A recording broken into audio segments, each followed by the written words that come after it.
The fatal collapse of an Amazon facility in Illinois is putting a spotlight on concerns that critics have raised about worker safety at the e-commerce giant. At issue, allegations that the company may not have had adequate safety protocols in place, coupled with long-standing complaints by workers and advocates that employees do not have access to their cell phones during shifts. My next guest has firsthand experience with questions over worker safety at Amazon.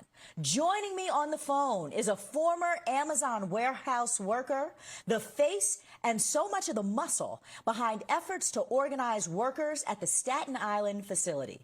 Chris Smalls, thank you so much for being here with me tonight on Amplified. Can you hear me, Chris? Absolutely, and thank you for having me. Now, you made headlines in March of 2020 when you were fired from the very warehouse that you've been trying to unionize. What were your chief concerns about Amazon and its commitment to worker safety? Yes, absolutely. Well, as my responsibility as a supervisor, I felt it was my due diligence to speak up when COVID-19 hit us hard last year, especially here in New York. And I couldn't just sit back and be complacent as a supervisor. I felt that somebody had to speak up on behalf of the workers. It had to come from management as well. And when the company failed to listen to us, I had to take further action. And that's exactly what I did. I took further action. Unfortunately, the company response was to let me go. And from that moment forward, I felt it was my duty to just continue to organize. And that's exactly what we're doing ever since my termination. We've just been organizing. And now we're trying to form the first union in American history over here. Wow. So the company has faced criticism from employees and advocates in the wake of that fatal warehouse collapse. What sort of safety protocols and training procedures, if any, do you recall from your time with Amazon? Well, that's the lack of safety measures that they take. I can tell you, and from my own personal experience from being with the company since 2015, almost 5 years, um, they disregard severe weather warnings all the time. And it's sad that it took, this to happen for the world to really notice what is really going on. Amazon disregards severe warnings. Myself personally, I've been working here at JFK and Staten Island when there's been winter storm advisories, and they'll have us still continue to come to work as a normal day. And people ended up stranded here. People ended up losing their vehicles. People ended up getting injured, or we get trapped inside the building because of flooding, or because of the snow, or because of high winds. They disregard these things because they continue to put profits over people. And unfortunately, what we saw the other day was a result of that. Wow, yeah. Well, Jeff Bezos tweeted about the devastation on Saturday, saying, and I quote, "The news from Edwardsville is tragic. We're heartbroken over the loss of our teammates there, and our thoughts and prayers are with their families and loved ones." And then he went on to say, all of Edwardsville should know that the Amazon team is committed to supporting them and will be by their side through this crisis. But workers at the facility were actually called back to work yesterday as recovery efforts continue. So what does Amazon's decision about work at Edwardsville warehouse just a couple of days after a massive tragedy say to you about the pursuit of profit over worker safety, as the language you just used? Yeah, this is what we've been advocating from the very beginning. That Amazon continues to put profits above people no matter what the issue is, whether it's weather related or whether it's COVID related. Same thing what I spoken up for last year. The fact that people are getting sick every single day as New York became the epicenter of the entire world, they disregard the voices of the workers, myself included, and they continue to do so.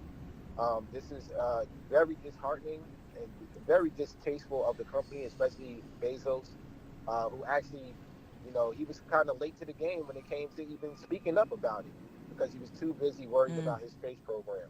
So that's what we as workers have to do on the bottom. We have to continue to organize around these issues and amplify it as much as possible. And I'm glad to see that the public is starting to take notice of the things that are really taking place here at the company.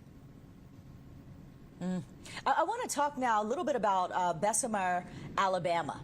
The National Labor Relations Board has authorized a new union election at that facility after a review found Amazon improperly pressured warehouse staff to vote against joining the union. So what do you think that the results of this next vote will be? And walk us through that. Well, I'm hoping that it'll be successful. Whether it's them or here in New York, we're trying to be the first union in American history. And this company's been around for 27 years without a union. They fire at will. Obviously, treat workers whichever way they feel. That's served the business side instead of the workers' benefits. And I'm hoping that this time around, all the controversy, all the activism, all the things that you hear in the media, all the legal battles, I hope that finally resonated with the workers down in Bessemer. Bessemer's now finally into their second year. So maybe last year was maybe just a little bit too soon, but now this year around, I think they'll have a better chance. Whether it's them, once again, or Staten Island, I'm wishing them all the success in the world. And I want to make a note to our viewers. We can't see you right now. You're calling in, but you are actually standing outside of the Amazon facility right now. I believe you're in Staten Island. So you are literally out there organizing and getting people to support unionization. Absolutely. And speaking of Staten Island, the last 7 months. Wow. So tell us about your work that you're doing there. I know in Staten Island, a request was actually withdrawn on a vote to unionize. Back in 2020, you worked at that JFK 8 facility. So why was the request to unionize there withdrawn? Tell us what's going on. Yeah, sure. So, we had to withdraw. Unfortunately, the NLRB process is a little bit more complicated than people understand. So we had met our requirements to file for a petition, which we did in October. But unfortunately, because the real sinister thing is that Amazon's firing percentage is at 150%, especially here in Staten Island. Meaning for every 10 people they hire, they fire 15. And this is every week at a 3% rate.